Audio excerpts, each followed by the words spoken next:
Welcome back. You're watching 101. We're speaking with Indian-born industrialist and philanthropist Lord Swraj Paul. Once you got your peerage in Britain and you were made Lord Paul, I guess it was a clear indication of the British establishment really accepting you at the highest levels. It is. And one of the marvelous things was that in spite of my Labour support and being a Labour Party member, it was the Conservative government who appointed me as a peer. What did it represent to you to be so much a part of the British establishment? I think, when you are appointed a peer, you are not appointed because of the politics. It's because you think that you have made some contribution to the life of the country. And it's a wonderful recognition on that. You also had a lot of recognition from India, a number of awards, including the highest, the Padma Bhushan, in 1983, given to you by Indira Gandhi herself as well. And again, I guess that for you still maintained your connection with India and your roots. Oh yes, I mean, I am very Indian, and as I said earlier, I am very proud of it. And then a defining moment was when you became the Deputy Speaker in the House of Lords. The first person of Indian origin to ever do so. That's right. Was the reaction positive all round? Oh, it was very positive. I mean, if you heard the speeches when I first sat on the woolsack, I mean, people were very, very generous with their remarks. Let me ask you, who has inspired you over the years? Who have been your mentors, Lord Paul? First of all, my father. I mean, what he told me about togetherness, and also another big feature. I mean, he was not a rich man. He was a person who was running a very small business. But even as children, he made sure that some portion we give it away to the charities. Right. I mean, I remember when even 4-year-old, 5-year-old, he used to have these chanas baskets just outside his office. Whoever came, he got 2 hands full. And he made each of us children to do the duty for an hour a day and take a rotation and sit on that and do it. Whoever giving food to the poor that came by, yeah. It meant very little, but it was a very big portion of his earning. And that thing that you must share has been really, that is this thing. Then, as I say, it's number of people, whether I met at MIT or in work, etc., who inspired a different thing at different times. In Britain, I was most, influenced by Michael Foot in politics. Labour politician, both in politics as well as a human being. I have not come across many principled politicians in the world of that time. The only other person in today's thing is, in my view, Gordon Brown. But then don't forget one thing, if you are that principled a politician, you are not the most popular man. That's a price you have to pay. It happened with Michael Foot, it's happening with Gordon Brown. I have to ask you, at that time also you basically set up your company, Caparo, in Britain and decided to stay.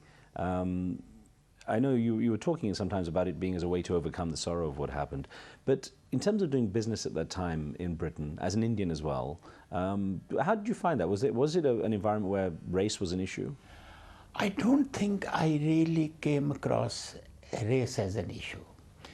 But I think what I did come around, people were surprised that I was perhaps the first one in Britain who, instead of just going into trading, went to manufacture something. And they thought this was a strange, that somebody can come from India and put up a little manufacturing unit, in spite of the fact there was a very little one. When I started, I didn't have the money. And, the 3 things is I have learned in my life, and from very different sources. First, as I told you, from my father, never shirk work, and no work is below dignity.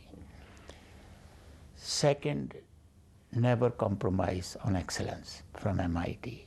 And then from another great person and a great friend, almost like an older sister of Emily, Mrs. Indira Gandhi, that never get defeated in adversity. Fight it out, you will win. And these three things, my motto, have really helped me to be where I am.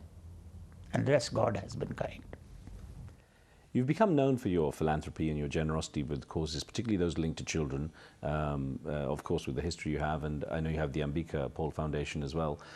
Tell me about that work and well, first of all, the lesson that you've learned from doing this kind of work, and then the kind of good you've witnessed done by your charity work and foundation. You see, when I stepped down in 1996, I had three things in my mind. So it wasn't just a question that I got tired of work. I wanted to devote my life. One was causes of children. The other was education. And third was to be able to express myself. And also, I thought I have had a very interesting life. I have seen, coming from a time when I was really fighting for almost my own life after I lost Ambika, completely shattered. You gave up on life. So I thought I'll pen down, and I did manage to complete my autobiography, which was published in the Beyond Boundaries. Secondly, I wanted to devote time to education and all kinds of the children education, grown-up education.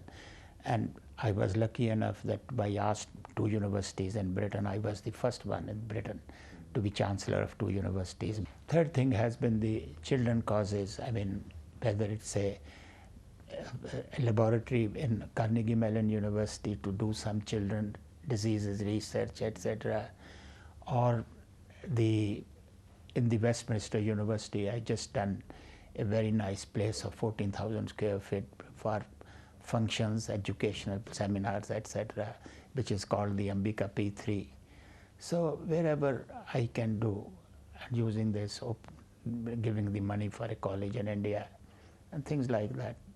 Interestingly enough, on the business front, Kaparo is looking to do more business in India. So has it all come full circle, basically?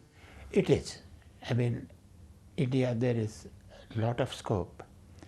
And what has helped us is, in Britain and in the United States, you know, you got to be, if you are ethnic, you got to be 120% to be counted 100%. You know that, I know that, because we both come from the same background. That is why what you have achieved, we are all very proud of your race. I mean, now we are in Britain known for quality and consistency and delivery on time.